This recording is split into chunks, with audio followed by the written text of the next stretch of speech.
زینب الغزالی مصر کی ایک بہادر خاتون۔ اس بہادر خاتون کی داستان دیگر خواتین کے لیے ہمت، حوصلہ، انسپائریشن کا ذریعہ ہیں۔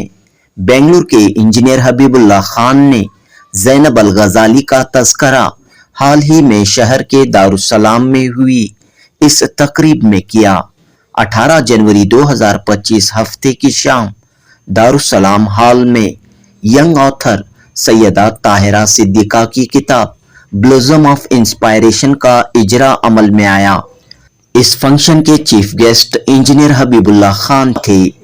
حبیب اللہ خان نے اپنی تقریر میں ایک جانب ماں کے مقام و مرتبے کو بیان کیا تو دوسری طرف مصر کی خاتون زینب الغزالی کی زندگی پر روشنی ڈالی۔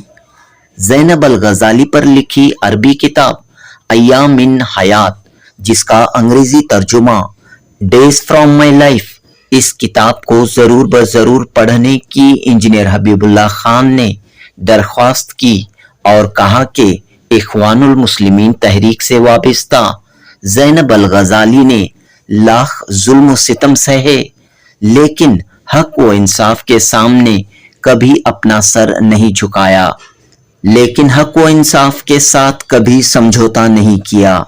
تو دوستو، پیش ہے زینب الغزالی کے سلسلے میں چند باتیں انجینئر حبیب اللہ خان کی زبانی۔ جنوبی ہند نیوز رپورٹ۔ دیکھیے، جو قوم یا جو انسان اپنی خود کی تاریخ یا اپنے مذہب کی تاریخ بھلا دیتا ہے تو اس قوم کو وہ دنیا بھلا دیتی، صفحہ ہستی سے مٹ جاتی وہ قوم، اس کا کوئی وجود نہیں رہتا ہے۔ صرف کھانا پینا، کپڑے، سائٹ، پراپرٹی، بلڈنگ، جینا، اگر یہی سب کچھ ہے تو پھر وہ تو جانور بھی کرتا ہے۔ If you're rolling around all these things, then there is not much big difference between you and a four-legged animal.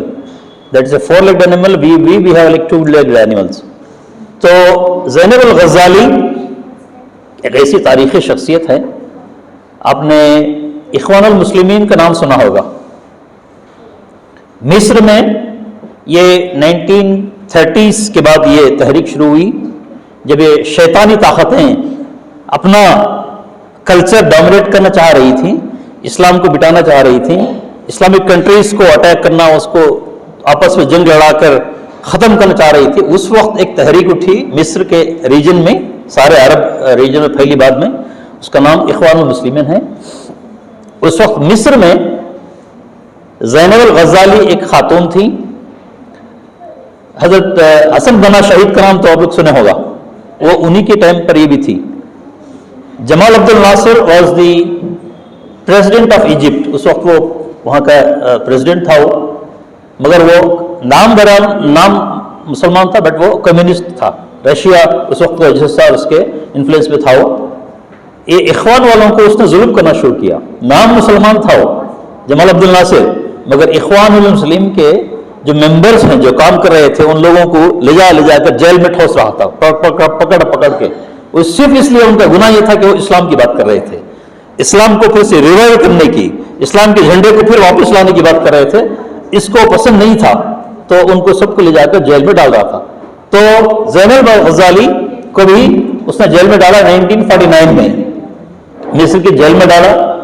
6 سال وہ جیل میں رہی۔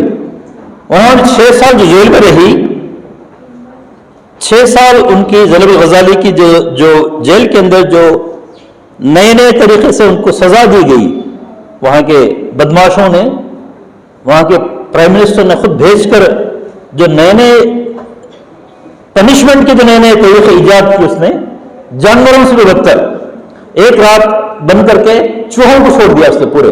اکیلی عورت بیٹھی ہوئی ہے، آپ اندازہ لگا سکتے ہیں، سارے روم بھرے چوہے ہیں اور آپ اکیلے بیٹھے ہوئے ہیں۔ Can you imagine the punishment? کبھی سوچا آپ نے؟ ایک چوہا ہے تو ڈر کے بھاگ جاتا۔ ایک دن پانی بھر دیا اس نے، 3 فٹ پانی کھڑا تھا۔ She spend the whole night in water, پانی میں بیٹھ کے گزاری عورت۔ اس کے بعد کھانا بند کیا اس کو، پھر اس کے بعد کیڑے لا کے چھوڑ دینا، جان بوجھ کر چھوڑنے لگاتا تھا۔ ایسے انہوں نے تو 6 سال اس بعد 1949 سے لے کر 56 میں تک جیل میں تھی۔ 1956 میں وہ رہا ہوئی